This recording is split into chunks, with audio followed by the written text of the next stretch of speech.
ఏవండి ఏవండి లేవండి. ఏంటి పాపకి బాక్స్ కట్టాలండి. ఇంటి పనిలో కొంచెం హెల్ప్ చేయండి. లేవండి. ఏంటి పొద్దు పొద్దునే నిన్నసా ఇంకాసేపు పడుకోనివా? వేస్ట్ మొఖం దానా, పద. రేయ్ నువ్వు పడుకో. శ్రీ శ్రీ లే అమ్మా. ఏంటి మమ్మీ? స్కూల్ టైం అయింది. లే అమ్మా. నన్ను ఇంకా పడుకోండి మమ్మీ, వేస్ట్ మొహందాన. ఏంటే? డాడీ అలానే అన్నాడు కదా మమ్మీ. ఏంటి పిల్లల ముందు ఇంకోసారి బూతులు మాట్లాడితే ఇదే రిపీట్ అయ్యింది. పిల్లలు ఏదైనా సరే మనల్ని చూసే నేర్చుకుంటారు.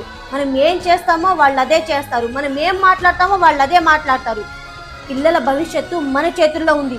అది గుర్తుపెట్టుకోండి.